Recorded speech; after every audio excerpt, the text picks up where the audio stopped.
Picture speaks. அதில் இப்போ நீங்கள் பார்த்த படங்கள் ஒன்று வந்து ஷூஸ், நிறைய ஷூஸ் இருக்குது.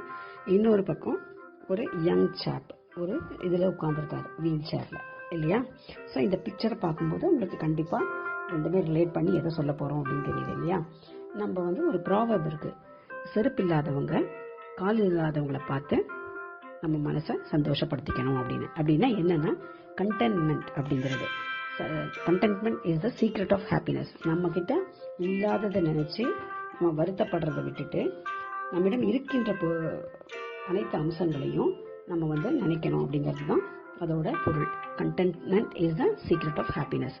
இதில் இந்த ஷூஸை பார்க்கும்போது ஒரு சின்ன ஒரு கதையோடு சொன்னால் உங்களுக்கு வந்து it will stay in your mind for long time.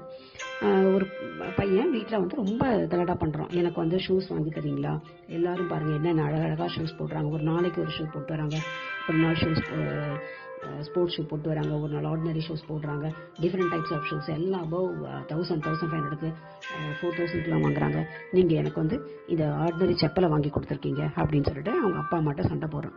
அப்போ அவங்க சொல்கிறாங்க, இல்லைப்பா நம்ம நிலைமையே இப்படி தான், நீ தான் முதல்ல காலேஜ் அப்படிங்கிற ஒரு இடத்துக்கு உள்ளே நுழைய போகிறேன், நானும் அம்மாவும் படிக்காதவங்க, ஸோ உன்னை படிக்க வைக்கிறதுக்கே நாங்கள் எவ்வளோ செலவு பண்ணுறோம் தெரியும் இல்லையா? ஸோ நீ நல்ல வேலைக்கு போய் நல்லா சம்பாதிச்சு பெரிய ஆளாக வந்து எல்லாமே நீ வாங்கிக்கலாம் அப்படின்னு சொல்கிறாங்க. ஆமாம், இதையே சொல்லி என்ன பண்ணுங்க அப்படின்னா, அன்றைக்கி ஆக்சுவலாக அவங்களோட காலேஜில் ஒரு ஃபங்க்ஷன்.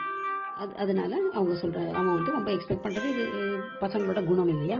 அப்போ அவங்க அப்பா சொல்கிறாரு, இருக்கிற நல்ல ட்ரெஸ்ஸை போட்டுட்டு இந்த ஷூஸே போட்டு போடா கண்ணு அப்படின்னு சொல்லி ரெக்வஸ்ட் பண்ணுறாரு. போடுறான். இருந்தாலும் மனசில் வந்து பயங்கர கோவம், இப்போ என்ன ஒரு வாழ்க்கை இது அப்படின்னு சொல்லிட்டு காலேஜ் போகிறான். அவன் தான் he has to arrange every thing. ஆனால் படிப்பில் கெட்டிக்காரன் அண்ட் எல்லா விஷயத்துலையுமே he is first in class.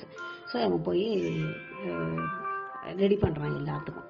அப்போ அவங்க வந்து ஒருத்தர் சொல்கிறாங்க, இந்த மாதிரி ஒரு கலெக்டர் வரப்போகிறாரு, அவரை பற்றி நீங்கள் பேசணும், நாங்கள் வந்து சின்ன நோட் மட்டும் கொடுக்குறோம், ரொம்ப ஹீஸ் இன்டெலிஜென்ட், அது மாதிரி ஹீஸ் பாஸ்ட் இன் ஐஏஎஸ் ட்ரைனிங் அதெல்லாம் சொல்லி கொடுக்குறாங்க.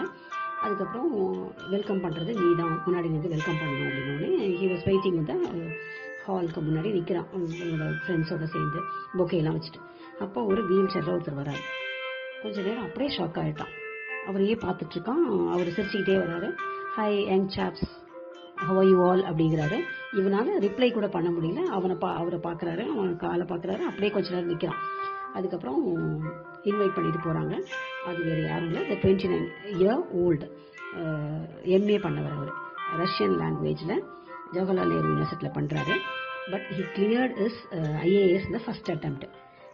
அவர் பேர் சுராஜ் திவாரி.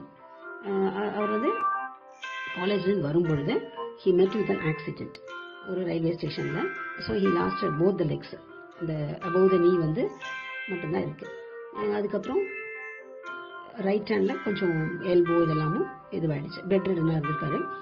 கம்ப்ளீட்டாக டிபெண்ட், அவர் ஃபேமிலியை தான் டிபெண்ட் பண்ணியிருந்தார்.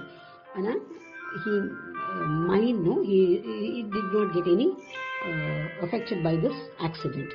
அவரோட மைண்டில் மட்டும் நான் ஏதாவது சாதிக்கணுங்கிறது. எனக்கு கால் போனால் என்ன, கையில் கொஞ்சம் ஃபிங்கர்ஸும் போயிருக்கு, இதெல்லாம் போனால் என்ன, நான் உயிரோடு இருக்கேன்ல, நான் சாதிக்கணும் அப்படின்னு சொல்லிட்டு ஐஏஎஸ் எக்ஸாமுக்கு ரெடி பண்ணுறாரு. 970 ரேங்க் வாங்குறாரு யூபிஎஸ்சி சிவில் சர்வீசஸில். And he has become the collector. So அவர் வந்து தன்னுடைய இதை வந்து சொல்கிறாரு, இந்த மாதிரி நீங்கள் எல்லாம் எந்த அப்டக்கிள்ஸ் வந்தாலும் you should not feel about it. ஒரு சக்ஸஸ் ஸ்டோரியை சொல்லி இந்த மாதிரி நம்ம லைஃப்பில் முன்னுக்கு வரணும் அப்படின்னு சொல்லிட்டு அவனுக்கு ரொம்ப கஷ்டமாயிடுது. இதை பார்த்தோன்னே நினைக்கிறான், சரி இன்னைக்கு காலையில் நம்ம எப்படி அம்மா அப்பாட்ட சண்டை போட்டுட்டு வந்தோம், ஆனால் இங்கே பாருங்கள் ஒரு கால் இல்லாத ஒருத்தர் ஒரு பெரிய லெவலில் அஃபீஷியலாக வந்திருக்காரு.